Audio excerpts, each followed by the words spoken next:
प्रक्रिया शुरू करते हैं उसमें कभी भी ऑक्सीजन पैदा नहीं हो सकती और उसके जरिए जो पाखंड आगे बढ़ता है वो पाखंड से दुनिया नहीं बदलती, दुनिया विचार से बदलती है। और हम इतने सारे लोग इसलिए इकट्ठा हुए क्योंकि नत्थाराम जिस विचारधारा को लेकर के काम करते थे वो विचारधारा समाज में बदलाव की विचारधारा है, दुनिया को बदलने की विचारधारा है। और इसीलिए आज नत्थाराम के नाम के आगे एक शब्द लिखा गया, कॉमरेड नत्थाराम। और कॉमरेड नत्थाराम अपने 60 साल के जीवन के सफर में, वो 60 साल की उम्र उनकी हो चुकी थी, 60 साल के जीवन के सफर में वो राजनीतिक तौर पे भी, सामाजिक तौर पे भी, सांस्कृतिक तौर पे भी एक ऐसे जुझारू साथी थे जिनके साथ मेरे को काम करने का 30 साल मौका मिला। 1992 में हम इकट्ठा हुए थे और उस दौरान हम अनपढ़ों को पढ़ाने का प्रोग्राम लेकर के चलते थे और उस दौरान भी बहुत सारी बातें हम साथ साथ चर्चा में करते थे कि महिलाओं का बड़ा स्थान है, दलितों का बड़ा स्थान है, गरीब लोग पढ़ नहीं पाते हैं। और उसी बात को चर्चा करते हुए चाहे डॉक्टर भीमराव अम्बेडकर की बात हो, चाहे गौतम बुद्ध की बात हो, चाहे भगत सिंह की बात हो, इन तमाम तरह के सामाजिक राजनीतिक क्रांतिकारी लोगों की बात हम करते थे। और करते हुए अभी अंतिम दौर में भी, आज आखिरी दिन भी वो जब यहाँ हमारे बीच में रहे तब भी वो देश में चल रहे किसान आंदोलन के बीच में लगातार जाते थे और किसानों की और मजदूरों की एकता की बात करते थे। और जब इस तरह की बात करने का प्रयास किया जाता है तो उसके लिए बहुत सारी कुर्बानी देनी पड़ती है। और नत्थाराम ने सारा जिंदगी कुर्बानी दे करके बेहद गरीबी में जीवन जीते हुए भी लगातार जितना वो समय निकाल पाते थे न केवल निकाला बल्कि अपने परिवार के अंदर भी इस विचार को मजबूत करने का प्रयास किया। और उनके पुत्र या अन्य परिजन भी इस विचार के साथ खड़े हैं। मैं क्योंकि यहाँ बहुत सारे साथी श्रद्धांजलि देंगे, दो शब्द बोलेंगे और आप सभी में से भी कोई माता बहन या कोई भी नौजवान या कोई संगठन का साथी बोलना चाहेगा उसको 2-2 मिनट देंगे। नत्थाराम के रिश्तेदार, पार्टी के तमाम कार्यकर्ता, मेरी माता बहनों, प्यारे बच्चों, साथी नत्थाराम साक्षरता आंदोलन से, विज्ञान आंदोलन से जुड़े और उसके बाद पार्टी में लगातार मार्क्सवादी कम्युनिस्ट पार्टी में जो कमेरे वर्ग की पार्टी है, दिन रात घुमाने वाले की पार्टी है और जो लूट के इस देश की और दुनिया की जनता को लूटना चाहता है पूंजी के बल पे, उसके खिलाफ संघर्ष में साथी नत्थाराम हर तमाम गतिविधियों में सक्रिय हिस्सेदारी और उसकी पूरी कोशिश थी कि अपने बच्चों को इस रास्ते पर चलाएं। और साथी दीपक नौजवान सभा में शामिल हुए और उसका परिचय दिया कि बच्चों के अंदर भी उन्होंने मार्क्सवादी विचारधारा, जो भगत सिंह की लाइन थी, मार्क्स की लाइन थी, लेनिन की लाइन थी, उसको परिवार को शामिल किया। और मजदूर और किसान के बगैर इस दुनिया में कुछ नहीं होता। दिन रात मेहनत करने वाला मजदूर और किसान इस दुनिया को बेहतर बनाता है, लेकिन उसकी गाड़ी कमाई को कुछ चंद मुट्ठी भर लोग लूटते हैं पूरी दुनिया में और देश में। इस लूट की लड़ाई में जब अपने इलाके में यहाँ आंदोलन चला, किसान आंदोलन, जो रोटी को बचाने का आंदोलन है, देश की आजादी को बचाने का आंदोलन है और देश के संविधान को बचाने का आंदोलन है, इसमें साथी नत्थाराम रात दिन करके जुटे और टोल प्लाजा पे अपनी जोड़ी करके ये कहा करते, मेरी पहली और आखिरी तमन्ना है मजदूर और किसान इतने भाई बन जो जुगर घी और शक्कर। उस काम को आगे बढ़ाते हुए नत्थाराम ने गीत भी लिखे, गाए भी और लगातार 10 महीने से एक्टिव थे। और इस विचार को और हमने सबने आत्मसात करना चाहिए और हजारों हजार नत्थाराम इस इलाके में पैदा हों। आज हमें सच्ची श्रद्धांजलि होगी, इसके ऊपर परिवार भी और जो भी मौजूद साथी में आगे बढ़े, यही मेरा कहना था। आपने मौका दिया, बहुत बहुत धन्यवाद। मैं इस पार्टी में 12 साल से जुड़ रहा हूँ। करना होता था, बड़े मुश्किल इंसान उनका तो जीवन है वो हमने बहुत कुछ सिखाया गया। कभी कभार जब छोटा गांव में आता था तो कमेंट दूर से देख कर कब फलाना कमेंट आया है, कितना है उनका कोई इमरजेंसी काम होगा वो छोड़ेगा अपना काम धंधा, जो पार्टी का काम होता था उसके लिए सारी बार में सतर्क रहते हैं। आखिरी बार कमेंट का मेरा 9 अगस्त में 3 में होया था, उस टाइम मिले उनकी जो एक तस्वीर है तो मेरे मन में भी आप लोगों के जो भी वो आत्मा की रखा करके मैं साला को जब मन देखी टाइम तक शुरू के दिन उसके बाद उन्होंने गांव में नशा के खिलाफ विवाद उठाई और तो दलितों के मुद्दों के खिलाफ भी लड़े। उन्हें नसीब कम नहीं वह तो दलितों के बच्चे खातर रोटी है और कोई जो सोशल काम है उनका कुछ काम हमने भी किया। आज हम जो लोग यहाँ बैठे हैं उनको सच्ची श्रद्धांजलि होगी, जो उनके विचार हैं हम कहाँ तक उनका ले जा सका और उनका जो जीवन है उनका किस प्रकार का जो उनका जीवन था, हम जो लोग हैं किस प्रकार उनकी जानकारी जो उनका जीवन की किस प्रकार आगे ले जा सका। मैंने इतनी बात करनी थी। असल में जो कमेंट नथाराम जी का जो था असल में एक संघर्षपूर्ण जीवन था। और रमेश चंद्र जो मार्क्सवादी कम्युनिस्ट पार्टी के जिला के सेक्रेटरी हैं वो आए।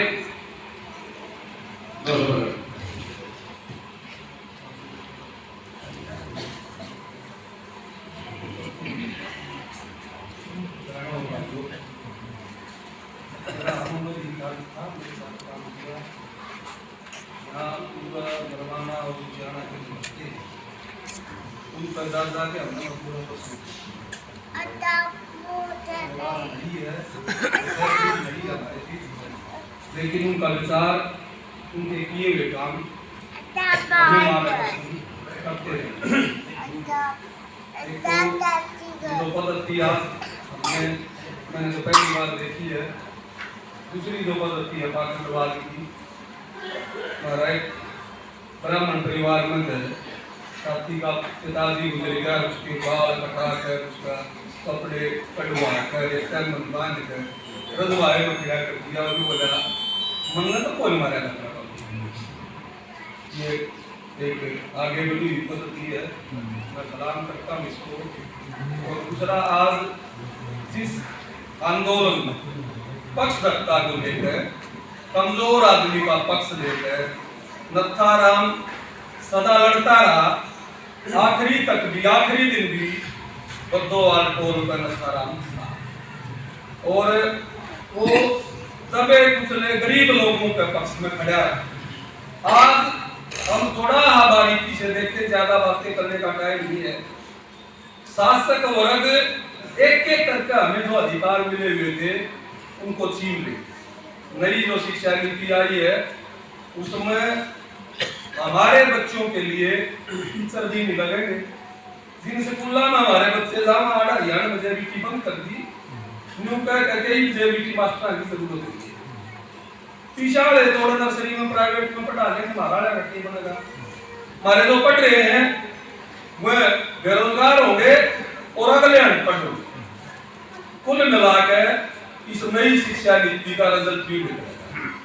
वह पोंगापंथ भी बढ़ावेगी, सांप्रदायिकरण भी बढ़ावेगी नई जो शिक्षा नीति है। फिर हमारा नरेगा के लोग बैठे हुए बहुत बने, जब यहाँ आए नरेगा में 2013 में दिहाड़ी भी 221 रुपये, न्यूनतम दिहाड़ी हरियाणा की 199 की 22 रुपये प्राप्त। आज हरियाणा की न्यूनतम दिहाड़ी 373 है, नरेगा की 315 रखिएगा। एक साल पहले तक 5 किलोमीटर दूर जा करके किराया मिला करता, ज्यादातर महिलाएं काम करती है नरेगा। आज दिहाड़ी में किराया देना तो किराया काट लिया, 10% एक्स्ट्रा 11% जो मिला करता वो काट लिया। कुल मिला के 128-30 रुपये हमारी रोज की दिहाड़ी में तो सरकार ने काट लिया। 5 रुपये खुजानी बालक सामान ले जाओ, पहले तो उसका थप्पड़ मारांगे और फिर सारा कुंबा लागेगा नाली में रेत में टोन के पावे नहीं हमारे 130,000 है हमारा उचाकी नहीं है। और राशन खोज लिया हमारा।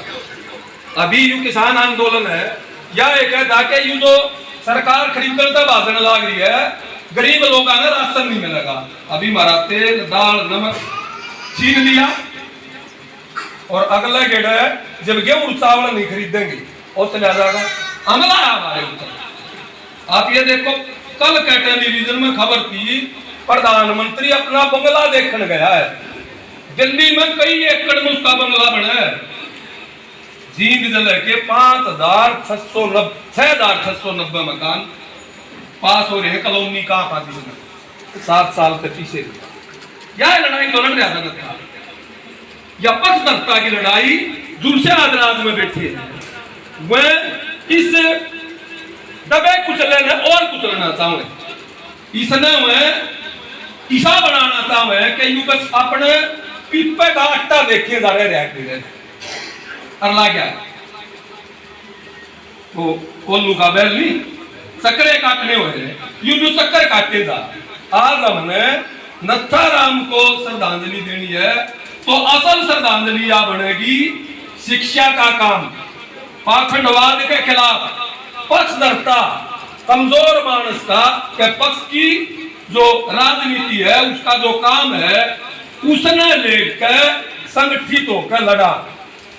या है अंत में मैं बहन शीला को बच्चों को उनके भाई को ये बात कहते हुए कि पार्टी मार्क्सवादी कम्युनिस्ट पार्टी जिस तरह नत्थाराम अब से शरीर तो नहीं आ सकता विचार के तौर पर और जिसी भी पार्टी की गुंजाइश है जैसी भी जरूरत होगी पूरी पार्टी एक के साथी आपका साथ खड़ा है और यही नत्थाराम को सच्ची श्रद्धांजलि होगी। जो रास्ता जिस पाखंडवाद के खिलाफ ईमानदारी की मिसाल पेश की वो ब्लॉक समिति का मेंबर था 8 तो पंचायत मेंबर बन गया जब भी भ्रष्टाचार का बड़ा रौला है।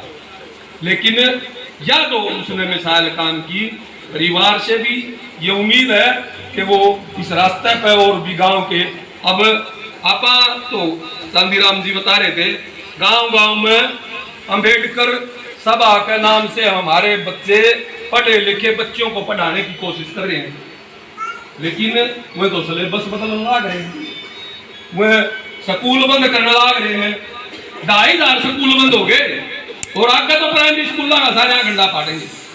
ऐसी स्थिति है हम इस रास्ते पे खड़े रहे साथी बातें बढ़े हमारे किसी भी सहयोग की जरूरत पड़ेगी हम आपके साथ रहेंगे। और यही कहते हुए मैं फिर नत्थाराम को श्रद्धांजलि अर्पित करते हुए अपनी बात खत्म करता हूँ। इनकलाब जिंदाबाद मजदूर किसान एकता। सबसे पहले तो मैं तमाम लोगों का रिश्तेदारों का और ये जो हमारी पार्टी है कम्युनिस्ट पार्टी मार्क्सवादी जो भी यहाँ आए हैं तमाम साथियों का यहाँ पहुँचने में मैं हार्दिक अभिनंदन करता हूँ। जो यहाँ शोक सभा में मेरे पिताश्री को कामी नत्थाराम को श्रद्धांजलि सभा देने के लिए यहाँ पहुँचे हैं। वैसे तो हमें जाने का बड़ा भारी दुख हो रहा है उसके बाद जो जिम्मेवारी आई है वैसे मैं उसके बड़ा लड़का हूँ वैसे तो हमारे तीनों के कंधों पर आई है जिम्मेवारी। लेकिन जो समाज में एक रिवायत है जो कहते हैं कि पिता के मरने के बाद एक बड़े बेटे पर जिम्मेवारी आ जाती है जो उसको पूरी करनी होती है। वो हम ये मंच के माध्यम से ये बोलना चाहते हैं कि जो मेरे बाप ने हमारे समाज में जो अपना नाम कमाया है हम उसका नाम उससे भी 4 गुना बढ़कर दिखाएंगे। ये हम आपसे वादा करते हैं हम उसको कभी भी नीचा दिखाने का काम नहीं करेंगे। और ये तो लगभग 10 महीनों से जो टोल प्लाजा निर्माण या पूरे देश में किसान आंदोलन चल रहा है इसके बीच हमारे पिताजी से कई बार पहले शुरुआती दिनों में बहस हो जाती थी। माँ पिताजी आप अपने घर के कामों को छोड़ देते हो और ये पूरे देश के किसान आंदोलन में अपने भागीदारी देते हो। लेकिन कहते थे कि मैं तुम्हारा पिता जरूर हूँ लेकिन मैं तो समाज के लिए जिया हूँ और समाज के लिए मरूंगा एक दिन। और ये लगातार चाहे हमारे भाईचारे की बात हो या देश की बात हो जो उसने बात कहनी होती स्पष्ट शब्दों में अगर मेरा कोई कसूर है मेरी बहन ने भी कोई कसूर किया है ना वो स्पष्ट बोलते थे कि आप में ये कसूर है ये कोई हमारा रिश्तेदार हो तो नशा और जातिवाद और पाखंडवाद के खिलाफ लड़ाई लड़ते हुए वो हमारे बीच से विदा हो गए। और मैं यही विश्वास दिलाता हूँ आपको इस मंच के माध्यम से कि हम असली श्रद्धांजलि तो यही होगी कि हम उसके काम जो उसने अधूरे छोड़े हैं हम उनको आगे बढ़ाएं। यही मैं अपनी बात समाप्त करता हूँ।